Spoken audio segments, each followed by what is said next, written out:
400 రూపాయలకే సిలిండర్ వస్తే మోడీ కేడీ కలిసి 1200 రూపాయలు చేసారు సిలిండర్.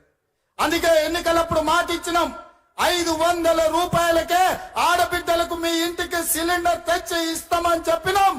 రాబోయే వారం రోజుల్లో మీకు 500 రూపాయలకే సిలిండర్ ఇచ్చే బాధ్యత మన ప్రభుత్వం తీసుకుంటుంది. గట్టిగా చప్పట్లు కొట్టి ఆడబిడ్డలందరికీ కూడా తెలిసే విధంగా మీరు చెప్పండి. అదే విధంగా వ్యవసాయానికే ఉచిత కరెంటు కాదు, పేదవాడి ఇంటికి కూడా ఉచితంగా కరెంట్ ఇవ్వాలని, పేదవాడి కరెంటు బిల్లుతో కష్టాలు పడొద్దన్న ఆలోచనతోని 200 యూనిట్ల వరకు ప్రతి పేదవాడి ఇంటికి తెల్ల రేషన్ కార్డు ఉన్నవాడికి ఉచిత విద్యుత్తును ఇండ్లకు ఇవ్వాలని ఆనాడు మేము మాటిచ్చినాం. వారం రోజుల్లోనే ప్రతి పేదవాడి ఇంటికి 200 యూనిట్ల వరకు ఉచిత కరెంట్ ఇవ్వాలని ఇవాళ మన ప్రభుత్వం నిర్ణయం తీసుకుంది. పెద్ద ఎత్తున చప్పట్లు కొట్టండి అని చెప్పి మా కొడంగల్ ప్రజల్ని నేను కోరుకుంటున్నా. మిత్రులారా, ఇచ్చిన 6 గ్యారెంటీలలో 4టిని అమలు చేస్తున్నాం. రాబోయే రోజుల్లో రైతు రుణమాఫీ విషయంలో, రైతు భరోసా విషయంలో ప్రతి రైతును ఆదుకునే బాధ్యత మీకు. ఆల్రెడీ రైతు బంధు పథకం మీ ఖాతాలలో వేస్తున్నాం. వచ్చే నెల 15 తారీఖు లోపల అందరికీ రైతు భరోసా, రైతు బంధు చేరుతుంది. ఏ ఒక్క రైతుకు బకాయి లేకుండా పూర్తిగా మీకు డబ్బులు ఇచ్చే బాధ్యత మన ప్రభుత్వం తీసుకుంటుంది. రాబోయే తొందరలోనే మంచి రోజులు రాబోతున్నాయి. రైతులకు మాట ఇచ్చిన ప్రకారం మీ 2 లక్షల రూపాయల రైతు రుణమాఫీ చేసే బాధ్యత, రైతుకు రుణ విముక్తి చేసి అప్పుల బాధ నుంచి తప్పించే బాధ్యత మన ప్రభుత్వం ఇందిరమ్మ రాజ్యంలో చర్యలు చేపడుతుందని చెప్పి ఈ సందర్భంగా మిత్రులకు తెలియజేస్తున్నా. మిత్రులారా, ఈరోజు ఆర్టీసీ బస్సులో మహిళలకు ఉచితంగా ప్రయాణం జరగాలన్నా, రాజీవ్ ఆరోగ్యశ్రీలో 10 లక్షల రూపాయలు మీకు పరిహారం రావాలన్నా, 500 రూపాయలకే సిలిండర్ రావాలన్నా, 200 యూనిట్లు ఉచిత కరెంటు రావాలన్నా, రైతులకు 2 లక్షల రూపాయల రైతు రుణమాఫీ జరగాలన్నా మనం ఏం చేయాలి మిత్రులారా? ఏం చేయాలి? ఏం చేయాలి? ఏం చేయాలి? గట్టిగా, ఇంకా గట్టిగా, ఇంకా గట్టిగా ఢిల్లీలో ఉన్న మోడీకి వినిపించాలి, గల్లీలో ఫామ్ హౌస్ లో వండుకున్న కేడీ కూడా వినిపించాలి కొడంగల్ గలం. అందుకే మిత్రులారా, రాబోయే పార్లమెంటు ఎన్నికల్లో 14 పార్లమెంటు సీట్లను ఈ తెలంగాణ గడ్డ మీద నుంచి గెలిపించాలి. మీరందరు సిద్ధమేనా? సిద్ధమన్న వాళ్ళందరూ చేతులు పైకెత్తండి. సిద్ధమేనా? సిద్ధమేనా? సిద్ధమేనా? సిద్ధమేనా? సిద్ధమేనా? జై కాంగ్రెస్, జై జై కాంగ్రెస్. మిత్రుడు సోదరుడు వంశీచంద్రెడ్డిని ఆశీర్వదించాల్సిందిగా ఈ కొడంగల్లో 50,000 తగ్గకుండా ఆ పైన మెజార్టీ ఇవ్వాల్సిందిగా కోరుకుంటూ మీ బిడ్డగా ఎప్పుడు మీ గౌరవాన్ని నిలబెట్టే విధంగా ప్రయత్నం చేస్తా.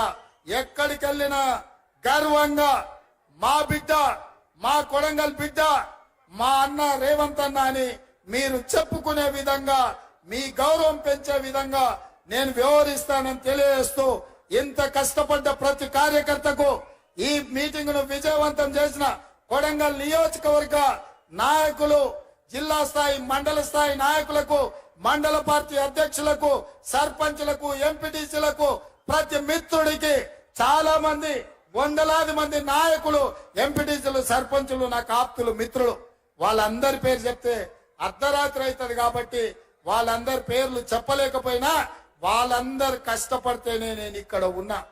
ఎప్పటికీ గుర్తు పెట్టుకుంటా, ఈ ప్రాంతాన్ని అభివృద్ధి పదం వైపు నడిపిస్తా. ఇప్పటి వరకు బడికోవాలన్నా, గుడికి పోవాలన్నా, కాలేజీ పోవాలన్నా, ఇంజనీర్ కావాలన్నా, డాక్టర్ కావాలన్నా, ఏది కావాలన్నా ఇతర ప్రాంతాలకు పోయేది మనం. మరి ఇవాళ ఎవరు రాష్ట్రంలో చదువుకోవాలన్నా మన కొడంగల్కి వచ్చేటట్టు అన్ని మంజూరైనాయి. మనకు మంచి రోజులు వచ్చినాయి. మనం ఉజ్వల భవిష్యత్తు ఉంది. మీ అందరినీ కాపాడుకునే బాధ్యత కాంగ్రెస్ పార్టీ తీసుకుంటుంది. ఎల్లవేళలా మీకు అందుబాటులో తిరుపతి రెడ్డి గారు ఉంటారు, పెద్దలు గురునాథ్ రెడ్డి గారు ఉంటారు, మండల స్థాయి నాయకులు ఉంటారు. ఇప్పుడు స్పెషల్ ఆఫీసర్ ను కూడా పెట్టుకున్నాం. కొడంగల్లో ఆఫీస్ ఉంది. ఏ సమస్యలు ఉన్నా అక్కడికి వెళ్ళండి. మీరు అక్కడ ఏ కాగితం ఇచ్చినా నాకు చేరుతుంది. ఆ సమస్యల్ని పరిష్కరించే బాధ్యత నేను తీసుకుంటా అని చెప్పి తెలియజేస్తూ మీ అందరి దగ్గర సెలవు తీసుకుంటున్నా. జై కాంగ్రెస్, జై జై కాంగ్రెస్. హస్తం గుర్తుకే, హస్తం గుర్తుకే. ధన్యవాదాలు మిత్రులారా. స్వల్ప సమయంలోనే కొడంగల్ పట్టణం లోపల ఈ యొక్క మన గౌరవ ముఖ్యమంత్రి రేవంత్ రెడ్డి గారు మన నియోజకవర్గానికి సుమారు 4,000 కోట్లు తీసుకొచ్చి అభివృద్ధి పదంలో తీసుకెళ్తున్నందుకు ఈ కార్యక్రమాన్ని విజయవంతం చేసినటువంటి నారాయణపేట జిల్లా అధ్యక్షులు ప్రశాంత్ రెడ్డి గారు, అదేవిధంగా మహబూబ్ నగర్ జిల్లా అధ్యక్షులు, అదేవిధంగా ఈ కార్యక్రమాన్ని విజయవంతం చేయడానికి విచ్చేసినటువంటి బ్లాక్ మండల బూత్ కమిటీ సభ్యులందరూ కూడా పేరు పేరున ధన్యవాదాలు తెలియజేస్తూ సెలవు తీసుకుంటున్నాం.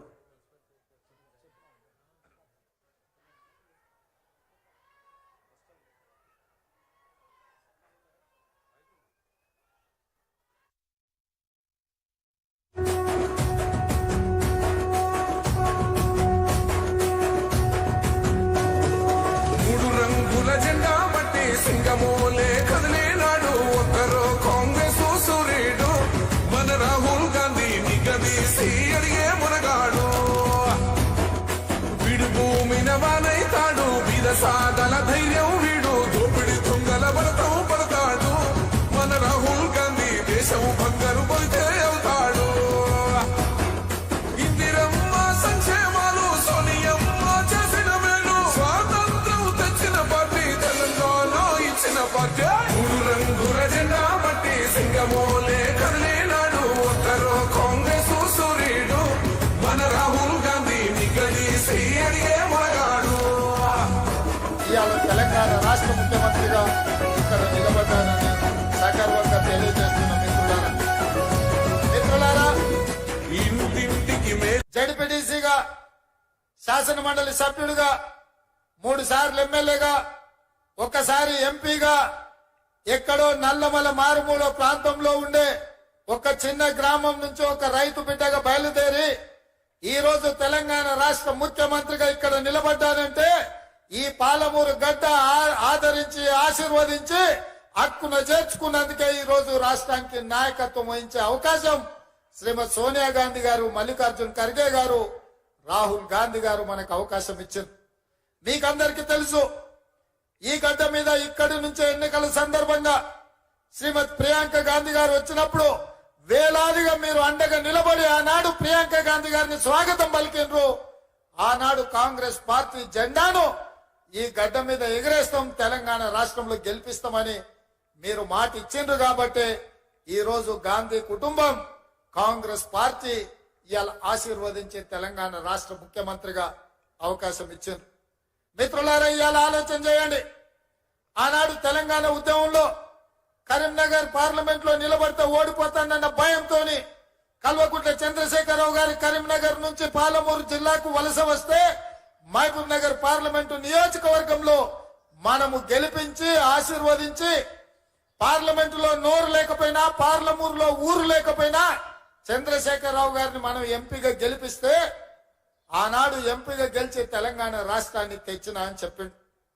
నేను అడుగుతున్న ఇవాళ ఈ వేదిక మీద నుంచి మాజీ ముఖ్యమంత్రి కల్వకుంట్ల చంద్రశేఖరరావును, ఆనాడు ఎక్కడి నుంచో వలస వచ్చిన నిన్ను, వివిధ ప్రాంతాలకు తట్ట పని, పార పని, మట్టి పని, బొగ్గుబాయి, దుబాయ్ లాంటి వలసలు పోతున్న మా జిల్లా ప్రజలు వలస వచ్చిన నిన్ను పార్లమెంటు సభ్యుడిగా గెలిపిస్తే తెలంగాణ రాష్ట్రం వచ్చిన తర్వాత 10 సార్లు ముఖ్యమంత్రిగా ఉన్నావు కదా, మా ప్రాంతానికి ఏమైనా చేసినవా? పాలమూరు రంగారెడ్డి ఎత్తిపోతల పథకాన్ని ప్రారంభించి కాంట్రాక్టర్లు కట్టబెట్టి 27,000 కోట్ల రూపాయల ఖర్చు పెట్టి 1 ఎకరాకు కూడా నీళ్లు ఇవ్వలేకపోయినావు. ఈ రోజు ఈ గడ్డ మీద ఈ ప్రజలకు నువ్వు క్షమాపణ చెప్పిన తర్వాతనే మళ్ళా ఈ జిల్లాలో నువ్వు ఓటు అడగాలి అని చెప్పి చంద్రశేఖరరావు గారిని గట్టిగా డిమాండ్ చేస్తున్నా. 10 సంవత్సరాల సుదీర్ఘ కాలం 1,000 కోట్ల రూపాయల ఖర్చు పెట్టినా అదనంగా 1 ఎకరాకు పాలమూరు రంగారెడ్డి ఎత్తిపోతలతో నీళ్లు ఇవ్వలేదు. మా ప్రజల్ని నమ్మించినావు, మా ప్రజల్ని నట్టేట ముంచినావు. ఆనాడు పెద్దలు చిన్నారెడ్డి గారు ప్రారంభించిన తెలంగాణ ఉద్యమం చీమలు పెట్టిన పుట్టలో పాములు దూరినట్టు ఆ ఉద్యమంలో నువ్వు దూరి ఇవాళ తెలంగాణ రాష్ట్రాన్ని పట్టి పీడించినవు. అయినా ఈరోజు ప్రజలు చీదరించి ఓడగొట్టి ఇంట్లో కూర్చోబెడితే ఇంట్లో కూర్చోకుండా మళ్ళా సిగ్గు లేకుండా తగుదునమ్మా అని బయలుదేరిండు. అల్లుడేమో నల్గొండ నుంచి, కొడుకేమో